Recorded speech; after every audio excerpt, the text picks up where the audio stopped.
My name is Mary, and I'm expecting my first baby with my husband. This is the first grandchild in the family, in-laws, and they said that if the baby's a boy then we'll give him my father-in-law's name. He's dead due to cancer. I had no problem with that. This happened before we found out the gender of the baby. My husband and his family had me do things like attend prayers and do other rituals before the reveal at the doctor's. I didn't like that but went with it to keep the peace. Our appointment came, and it turned out to be a girl. My husband cried in the car, then turned his phone off to hide from his family, then finally told them. His mom and the others made their frustration and disappointment clear, which bothered me cause my daughter deserves to be celebrated, but they ghosted me for days, then started coming over and visiting, constantly referring to my daughter as my son, claiming the results were false and basically pretending it's a boy. I had severe fights with them after they refused to stop it. And my husband sided with them despite seeing how wrong and unreasonable what they were doing was. We didn't speak for a while. Sister-in-law called to apologize, then informed me she arranged for a baby shower for me. I was so excited and happy. But when I arrived I saw blue balloons, blue cake with father-in-law's name / decorations around.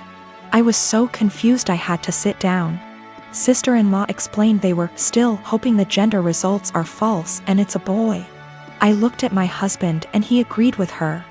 I lost my temper and yelled at them all, calling them delusionals and telling them to stop treating my daughter like she's unwanted and act like she doesn't exist by throwing a party for their imaginary grandson. Mother-in-law broke down crying. I took my bag and walked out immediately. They started yelling and my husband followed me outside and started arguing about how I insulted his family and his dad's memory by acting like that. I told him to wake up and see the insanity in his family's behavior. He said they needed time to process the fact that it's a girl not a boy as they expected, and insisted I play along and they'll soon get over it. I said absolutely not and demanded he take me home. He said no, so I called an Uber and left. He was fuming. He called 15 times, then texted that he won't be coming home till I get my ass over and apologize for ruining everything and accusing them of being mentally unstable. I haven't responded yet. He's constantly pressuring me to get right with his family before we even talk about anything else. I am a 19-year-old female. I have an estranged grandpa, more or less. He's my dad's father, but my dad hardly had a relationship with him. I have 2 other siblings, one younger and one older. My grandma divorced my grandpa when my dad was only 10. So he lived with my grandma his whole life in a different state and didn't see him. When he got older he saw him a little more, and my grandpa started coming around a little bit more as well. He'd stay for a week at a time and then go home. He was an old, bitter man, to be honest. He never got remarried and lived his whole life in his coastal town with the same friends he'd had his whole life. He wasn't pleasant to be around and could hold grudges longer than anyone I've ever met. But regardless of this, he was filthy rich. He owned a successful business that he sold for $1 million. He retired after selling, but his house sits on an island as well as the biggest piece of land on the island. So it sold for well over $3 million. I was never close with my grandpa, but I took after his sister who is in right now, and he adores her. He always told me that he was proud to see me follow in her footsteps. He died a few months ago. Since then, my family has been torn apart. He left everything to me. He essentially liquidated all of his assets, and it ended up being close to $8 million. I was shocked. I didn't and still don't know what to do with the money, but I'm going to save it. My dad and stepmom as well as my siblings are hounding me to split the money with them. I just can't do it. My dad is an alcoholic who never said anything nice about his dad. Despite him being bitter, my grandpa actually bought my dad a $300,000 house. My dad would 100% drink away any money given to him. As far as my siblings, my brother has full financial support from my grandma as he is the favorite, and he's very wasteful and ungrateful. He never talks to me and always is very mean to me when he does. My little sister is the only person I've actually considered. She's very young, and that's really the only thing stopping me. Her mom is money-oriented and would take the money from her. So I'm waiting until she turns 18, and I offered to pay for her college. But now my family is telling me I'm unfair and the money doesn't belong to me and I'm not deserving of it. That I'm too young and I'll waste it on cars and clothes. I don't agree, and now they're all threatening to cut me off and never speak to me. Or even sue me if I don't give them all a chunk of the money.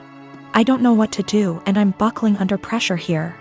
I've already had 2 police officers out to my house because my dad is claiming I stole the money from him. Everything was through an attorney. I know I did nothing wrong legally, but morally? I have this vegan coworker, we'll call her Vegan, who is very active on FB and in the office about being vegan and how cruel farming is and everything.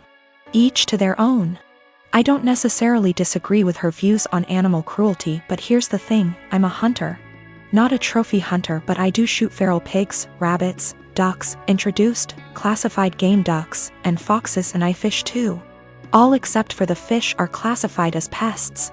Foxes especially kill native wildlife and farm animals, and farmers will often put you up on their property for free to hunt them. I have passed tests here, especially for identification of game ducks versus protected species, and practice ethical hunting. I.e. allow the animal to have a fair chase, no dogs or tracking devices. Practicing marksmanship and dispatching prey swiftly and humanely and not wasting the meat. None of that is obviously good enough for Vegan. When she first came onto the team and told everyone she was vegan, I kept my mouth shut about my hunting. I also think she's really intolerant because she preaches to people about how going vegan will help with their various ailments, and always turns up her nose at people heating up meat in microwave. As a result, we've kind of consciously started excluding her when we get up for lunch. However, last year I started going hunting more regularly with a work friend from another department, whose uncle owns a farm where feral pigs and like are an issue, and he often swings by to have a chat about guns and bows and our next trip. And she found out I was a hunter. This isn't even at our desks, it's in the kitchen area that has tables and stuff, and we sometimes eat our lunches together. Ever since then, every conversation I've had with her, she's referred to hunting and how cruel it is. One time, I wore a leather pencil skirt to work and she had a go at me for wearing animal products. She seems to have singled me because of the fact that I go hunting. My boss has no spine. I've tried talking to him about this. But she just intimidates him and makes it seem like she's been persecuted, and he's backed down from that. She even tried to get a vegan shelf in the fridge and tried to rope in some Hindu vegetarian guys to do that, but they pointed out that they use milk and cheese and honey in their cooking. They also think she's nuts. It's gotten to the point where we go out for drinks on a Friday night at 5 and we never ask her. I don't organize these things, a coworker does, but my boss told me, when I brought it up in one-on-one meeting, that she feels really left out and she seems to think it's my fault because I've been here for longer and I'm somehow poisoning them against her, or something. I have since been conscious of this. If anyone starts conversation about vegan, I just say I don't talk to her unless it's work-related and she's more than adequate at her job. It's actually become something of a joke or catchphrase. I told my boss I don't organize anything except official events, and she's always been invited. If she's not invited to informal stuff, that's not even organized by me, then that's not my problem. The coworker that doesn't invite her, she managed to piss him off because he's eaten guinea pig, he's from Peru. And she asked him if he'd eaten any of his other pets. For the record, he never ate a guinea pig that was a pet, it's something they eat in Peru. Whenever she brings up hunting or anything, I just point blank ask her there was anything work-related that she wanted to talk about, and if there wasn't, I would start talking to someone else or just walk off. I have asked her multiple times to keep conversations work-related. I never start a conversation with her at all. Most of the time, she pounces when I'm in the kitchen making tea, getting water, or just stretching my legs. One time last week, a group of us were talking and she got up to join the discussion. A horrible silence fell over the group to the point where I just excused myself and went to my desk, and so did a few others. It all came to a head in our team meeting today when our boss, usually at the ends, asks if there's any positive news or celebrations outside of work people want to share, like engagements, marathons, charity appeals, etc., and Vegan sarcastically asked me how many lives I'd taken last weekend. I got annoyed and said her constant badgering me about my hobbies and choice to eat meat was discriminatory and bothersome, and that unless it was work-related, she was not to engage me in conversation otherwise, and told our scribe to put that in the meeting minutes. She seemed a bit shocked by that, and my boss looked uncomfortable but said fair enough. I thought that was the end of that, but the right before our boss went to close the meeting, 2 other coworkers also put their hands up and asked Vegan to only engage them in work-related discussions, and that they were also uncomfortable being given non-medical health advice pertaining to their choice to consume meat and their diets. Again, boss looked uncomfortable but asked Vegan to respect their wishes and closed the meeting. Vegan didn't look anyone in the eye after that but headed straight to the bathroom. My boss was trying to get one of the coworkers to see if she was okay. And I think one of them eventually checked up on her, but she was in a cubicle and asked to be left alone. She eventually came out and asked my boss to leave early, which she did. I feel awful now. She embarrassed me in front of my team with the "lives taken" comment, so I pushed back, but I am caught between not wanting her to miserable and not wanting anything to do with her at all. A few of my coworkers and I ended up in a proactive conference call after this with HR, who basically said that always been subjected to unwanted advice and jabs about eating meat was not okay. But some mediation was in order to cut the tension in the workplace.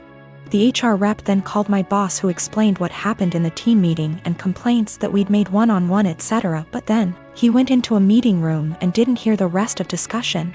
I don't know what to do, assuming she comes into work tomorrow, or if I should even talk to her at all. I am 15 years old, just celebrated my birthday. My family doesn't have a lot of money, so I didn't expect much. Mom cooked my favorite dinner, and we all had ice cream for dessert. I also got a birthday card with $25. It was a nice day. My boyfriend, 15 years, was invited to the birthday dinner but couldn't make it because he had to work. He felt really bad but promised to make up for it the next day. Even though he works, all of his paycheck goes to his parents to help support his big, 5 siblings, family. He has always been great about finding fun, interesting, creative things for us to do that are free, cheap. It inspired me to up my game and help find fun, cheap activities for us, but I'll admit that he's still so much better at it.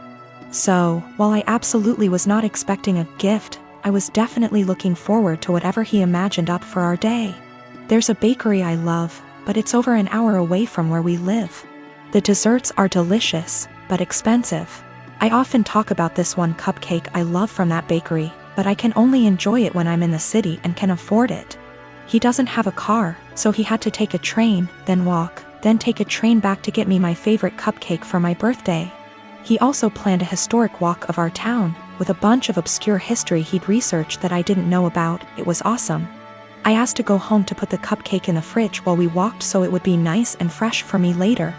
We went on a nice long historic walk and it was a great day. Not gonna lie. When I got home, my mouth was already salivating thinking about that cupcake. When I opened the fridge, it was gone. I found the empty container in the trash. I went to the living room and asked my parents who ate my cupcake, and Dad dismissively said he did. He thought it was an extra. I threw a shit fit. I said it was my birthday cupcake and he was an asshole for eating it. He said if my BF really cared about me he would have bought me more than one, and that they gave me $25. So go buy more if it's really that important. He doesn't think he did anything wrong and is calling me an entitled brat for being upset. I think my BF went above and beyond to get me that cupcake, much more than my own father did for me, and he should feel ashamed and apologetic for what he did.